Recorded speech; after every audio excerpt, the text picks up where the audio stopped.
ഈശോ മിശിഹായ്ക്ക് സ്തുതിയായിരിക്കട്ടെ. നോമ്പുകാലം ആത്മീയ നവീകരണത്തിൻ്റെ കൂടെ കാലമാണല്ലോ. ആത്മീയ നവീകരണത്തിന് ഏറ്റവും അനിവാര്യമായത് നമ്മുടെ പാപങ്ങൾ കണ്ടെത്തി അതിനോട് വിട പറയാൻ, ദൈവാനുഗ്രഹം പ്രാപിക്കാനായി നോ പറയേണ്ടിടത്ത് നോ പറഞ്ഞും യേശു പറയേണ്ടത് യേശു പറഞ്ഞും പോകാൻ നമ്മെ തന്നെ പരിശീലിപ്പിക്കുന്ന കാലഘട്ടമാണ്. എൻ്റെ അടുക്കൽ ഒരാളൊരു ചോദ്യം ചോദിച്ചു, വച്ചാൽ മാരക പാപവും ലഘുപാപവും തമ്മിലുള്ള വ്യത്യാസം എന്താണ്? അപ്പം ഞാനൊക്കെ പൊതുവായൊരു സന്ദേശം കൊടുത്തു.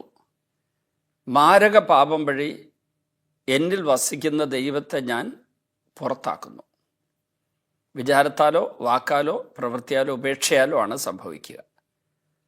എൻ്റെ ഉള്ളിൽ വസിക്കുന്ന ദൈവത്തെ ഞാൻ ചവിട്ടി പുറത്താക്കുന്നു. അതാണ് മാരകപാപത്തിലുണ്ടാവുന്നത്. ലഘുപാപത്തിൽ ഞാൻ ദൈവത്തെ ഉപേക്ഷിക്കുന്നില്ല, പുറത്താക്കുന്നില്ല. എന്നിൽ വസിക്കുന്ന ദൈവത്തെ ഞാൻ അവഗണിക്കുന്നു, അല്ലെങ്കിൽ വേദനിപ്പിക്കുന്നു, അല്ലെങ്കിൽ വേണ്ടതുപോലെ സ്നേഹിക്കുന്നില്ല. ഇവിടെയാണ് ലഘുപാപം എന്ന് പറയുന്നത്. ലഘുപാപത്തിലൂടെ ഒരാത്മാവിന് ക്ഷീണം ഉണ്ടാകുന്നുണ്ട്, മരണം ഉണ്ടാകുന്നില്ല. എന്നാൽ മാരകപാപത്തിലൂടെ ഒരാത്മാവിന് മരണം സംഭവിക്കുന്നുണ്ട്. നിത്യനാശമല്ല, ഒരാത്മാവ് നിർവീര്യമാകുന്നു, നിർജീവമാകുന്ന ഒരവസ്ഥയിലേക്ക് വരുന്നു. അതുകൊണ്ടാണ് മാരകപാപത്തെ ഡെഡ്ലി സിൻ എന്ന് പറയുന്നത്. അത് മരണകരമായ അവസ്ഥയിലേക്ക് ഒരു ആത്മാവിനെ നയിക്കും. പക്ഷേ ദൈവം കരുണാ സമ്പന്നനായതുകൊണ്ട് ആ ആത്മാവിനെ ഉപേക്ഷിക്കില്ല. ആത്മാവിൽ ദൈവഛായ, ദൈവസാദൃശ്യം അത് രൂപം കൊണ്ട നിമിഷത്തിൽ ദൈവം നിക്ഷേപിച്ചതാണ്. ഉൽപ്പത്തി 1:26. ദൈവഛായ, ദൈവസാദൃശ്യം ആ ആത്മാവിന് നഷ്ടപ്പെടുന്നില്ല. മരണസമയത്ത് ആത്മാവ് അതുവരെയുള്ള ജീവിതത്തിൽ ചെയ്ത പാപങ്ങളെ വെറുത്തുപേക്ഷിക്കാതെ പിശാചിനോട് ഐക്യപ്പെട്ട് പൂർണ്ണമായി പിശാചിനെ തന്നെ വിട്ടുകൊടുത്ത് ജീവിച്ചിട്ടുണ്ടെങ്കിൽ ആ ആത്മാവ് മരണസമയത്ത് ആത്മാവിനെ പിശാച് സ്വന്തമാക്കുന്നത് വരെ ആത്മാവിൽ ദൈവഛായയും ദൈവസാദൃശ്യവും നിലനിൽക്കും. അപ്പോൾ നമ്മിൽ ഉള്ള ഈ ദൈവഛായ, ദൈവസാദൃശ്യം അതിന് മങ്ങലേൽക്കുകയാണ് ഈ ലഘുപാപം വഴി സംഭവിക്കുക. ബൈബിളിലെ ഒരു വചനമെടുത്ത് അതിനെക്കുറിച്ചൊന്ന് വ്യാഖ്യാനിക്കാമെന്ന് ഞാൻ കരുതുകയാണ്. ദിനവൃത്താന്തം 2-ാം പുസ്തകം 29-ാം അധ്യായത്തിൻ്റെ 6-7 തിരുവചനങ്ങളിൽ അതിലേക്ക് നമ്മെ നയിക്കുന്ന, ഈ സന്ദേശത്തിലേക്ക് നയിക്കുന്ന ഒരു വിശുദ്ധ വചനമുണ്ട്. നമ്മുടെ പിതാക്കന്മാർ ദൈവമായ കർത്താവിൻ്റെ മുൻപിൽ തിന്മ പ്രവർത്തിച്ചു, അവർ അവിശ്വസ്തത കാണിച്ചു, അവിടുത്തെ അവർ പരിത്യജിച്ചു. അവിടുത്തെ വാസസ്ഥലത്ത് നിന്നവർ മുഖം തിരിച്ചു, അവിടുത്തെ മുൻപിൽ പുറം തിരിഞ്ഞു. ഈ 2 വാക്കുകൾ, അവസാനത്തെ 2 വാക്കുകൾ, അവർ കർത്താവിന് നേരെ മുഖം തിരിച്ചു, അല്ലെ കർത്താവിൽ നിന്ന് മുഖം തിരിച്ചു എന്ന് പറയുമ്പോൾ ഞാനിപ്പോൾ നിങ്ങളെ നേരെ നോക്കി നിൽക്കുകയാണ്. ഞാൻ ഇങ്ങനെ തിരിഞ്ഞാൽ അത് മുഖം തിരിക്കലാണ്. പക്ഷേ കർത്താവിന് പുറംതിരിഞ്ഞു എന്ന് പറയുമ്പോൾ അത് 180 ഡിഗ്രി ദൈവത്തിൽ നിന്ന് തിരിയുകയും പിശാചിന് നേരെ തിരിയുകയും ചെയ്യുകയാണ്. I am getting dissociated with God and associated with devil. പിശാച് ആയിട്ടുള്ള ഒരു ബന്ധത്തിലേക്ക് വരിക, ദൈവവുമായിട്ടുള്ള ബന്ധം വിച്ഛേദിക്കപ്പെട്ട അവസ്ഥയിലേക്ക് വരിക. പക്ഷെ അവിടെ ദൈവം കരുണയുള്ളവനായതുകൊണ്ടാണ് ഞാൻ പൂർണ്ണമായി മരിച്ച് നശിച്ചു പോകാതിരിക്കുന്നത്. ഇതുമായിട്ട് ബന്ധപ്പെട്ട് ബൈബിളിലെ ചില വചനങ്ങൾ ഞാനിപ്പോൾ നിങ്ങളുടെ മുമ്പിൽ സൂചിപ്പിക്കാം. ജെറമ്യ 32, 33, 34 ഇങ്ങനെ വായിക്കുന്നു: അവർ മുഖമല്ല പുറമത്രേ എൻ്റെ നേരെ തിരിച്ചത്. ഞാൻ നിരന്തരം ഉപദേശിച്ചിട്ടും അവർ ഇത് കേൾക്കാൻ തയ്യാറായില്ല.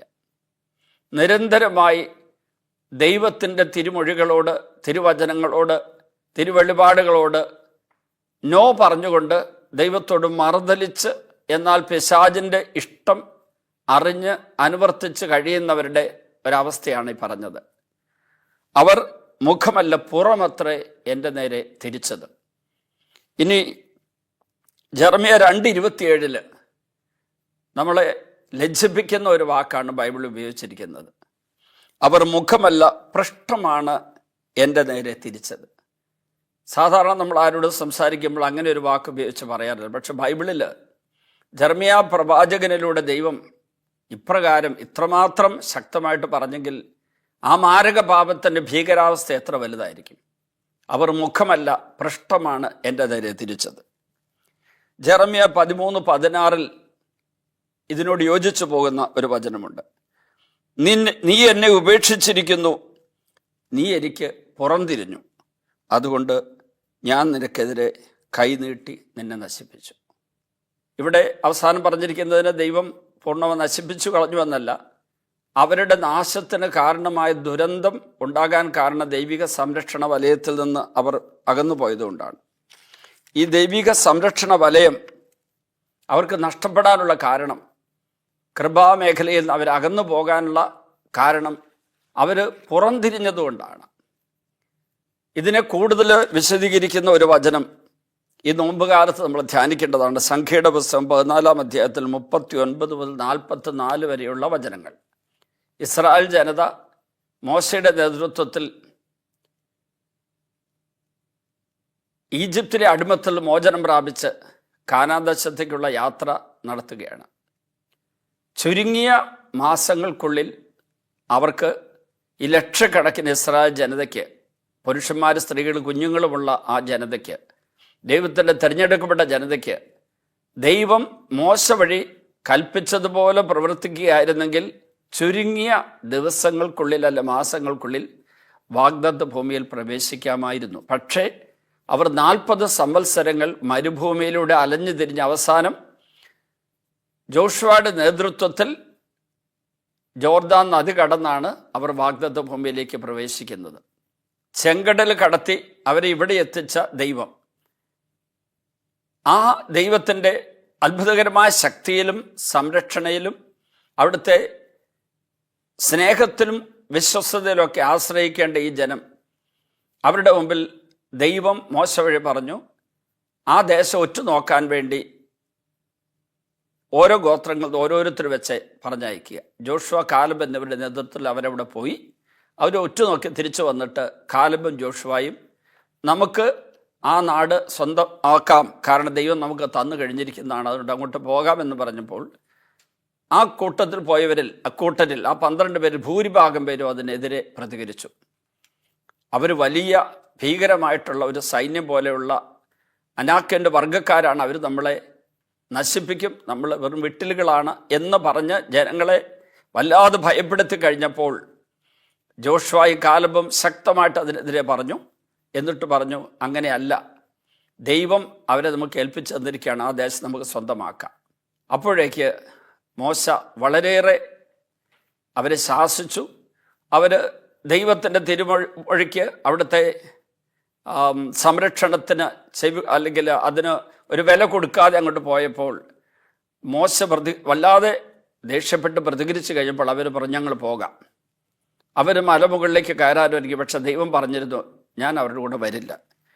43-ാം വചനത്തിൽ ഇങ്ങനെയാണ് വായിക്കുക, കർത്താവിന് ഇരിക്കുന്നതിനാൽ അവിടുന്ന് നിങ്ങളോടുകൂടെ ഉണ്ടായിരിക്കുകയില്ല. കർത്താവിന് പുറംതിരിഞ്ഞിരിക്കുന്നു. ജെറമ്യായത് നമ്മൾ കണ്ടു. പുറംതിരിഞ്ഞിരിക്കുക, പൃഷ്ഠം തിരിയുക, മുഖമല്ല പൃഷ്ഠമാണ് തിരിച്ചത്, അങ്ങനെയൊക്കെയുള്ളത് നമ്മൾ കണ്ടു. അവർ നമ്മുടെ പിതാക്കന്മാരെ ദൈവമായ കർത്താവിൻ്റെ സന്നിധിയിൽ നിന്ന് മുഖം തിരിച്ച് അവർ പുറംതിരിഞ്ഞു എന്നുള്ള വചനം നമ്മൾ കണ്ടു. ഇതാ സംഖ്യ 14:43 വായിക്കുകയാണ്, കർത്താവിന് പുറംതിരിഞ്ഞിരിക്കുന്നതിനാൽ അവിടെ നിന്ന് നിങ്ങളോടുകൂടി ഉണ്ടായിരിക്കുകയില്ല.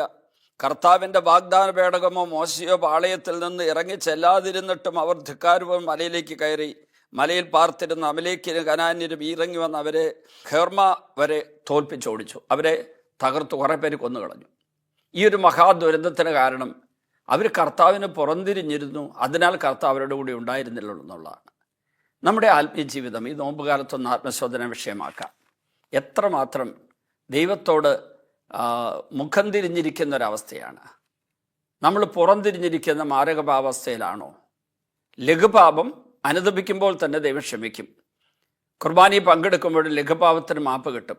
ഇടയ്ക്ക് ബലഹീനത നിമിത്തം നമ്മുടെ മുഖം ഒന്ന് തിരിച്ചു പോയി എന്ന് കരുതി നമ്മൾ തമ്പുരാനോട് മാപ്പ് പറയുന്ന നിമിഷം തന്നെ നമുക്ക് പാപമോചനം കിട്ടുമെന്നുള്ള ബോധ്യത്തിലേക്ക് വരണം. കുർബാനയിലൂടെ അത് കിട്ടിക്കൊള്ളും. കുമ്പസാരിക്കാതെ തന്നെ ഈ ലഘുപാപത്തിൽ മോചനം കിട്ടും. പക്ഷെ മാരക പാപം എന്ന് പറയുന്നത് പുറംതിരിഞ്ഞ പാപം, ദൈവത്തെ ചവിട്ടി പുറത്താക്കിയ പാപമാണ്. അപ്പോൾ ആ ഒരു ദുരവസ്ഥയിൽ ഉണ്ടാകുന്ന ദുരന്തം എന്താണെന്ന് ചോദിച്ചാൽ അവിടെ അവർ പൂർണ്ണമായി ദൈവമായിട്ടുള്ള ബന്ധവിച്ഛേദനത്തിലേക്കും നാശത്തിലേക്കും വരികയാണ്. അതുകൊണ്ടാണ് അതിനെ ഡെഡ്ലി സിൻ, മാരക പാപം, മരണകരമായ പാപം എന്ന് വിളിക്കുന്നത്. അങ്ങനെ മരണകരമായ പാപം ഉണ്ടെങ്കിൽ ദൈവവുമായി അനുരഞ്ജനപ്പെടാൻ, പാപമോചനം പ്രാപിക്കാൻ കുമ്പസാര കൂദാശ സ്വീകരിക്കണം. ഒരു മാരകപാപം ഉള്ളുവെങ്കിലും അപ്പോൾ തന്നെ പോയി കുമ്പസാരിക്കുക. ഏറ്റവും അടുത്ത സാഹചര്യത്തിൽ കുമ്പസാരിക്കുക. അത് കഴിഞ്ഞേ കുർബാന സ്വീകരിക്കാൻ പാടുള്ളൂ. നമുക്ക് ഈ നോമ്പ് കാലത്ത് എപ്പോഴും ലഘുപാപമാണെങ്കിൽ, മാരകപാപമാണെങ്കിൽ ദൈവമായിട്ടുള്ള ബന്ധത്തിൽ ശൈഥില്യം സംഭവിക്കും, വീഴ്ച പറ്റും, ദൈവത്തിൽ നിന്ന് അകന്നു പോകും, പിശാച് നമ്മളെ സ്വന്തമാക്കുമെന്നുള്ള ആ ദുരവസ്ഥ മനസ്സിലാക്കി തെറ്റിദ്ധരുത്താൻ ശ്രമിക്കാം. കർത്താവെ, ഞങ്ങളെ മാരകപാപത്തിൻ്റെ പൈശാചിക ബന്ധനത്തിൻ്റെ പിടിയിൽ മോചിപ്പിച്ച്, ലഘുപാപങ്ങളാണെങ്കിൽ പോലും അത് പിശാചിനെ സന്തോഷിപ്പിക്കുന്നു, ദൈവത്തിന് വേദന ഉണ്ടാക്കുന്ന സത്യം മനസ്സിലാക്കി ലഘുപാപങ്ങളിൽ നിന്നും മാരകപാപങ്ങളിൽ നിന്നും ഓടിയകലാൻ സഹായിക്കണമേ. പിതാവിൻ്റെയും പുത്രൻ്റെയും പരിശുദ്ധാത്മാവിൻ്റെയും നാമത്തിൽ ആമേൻ.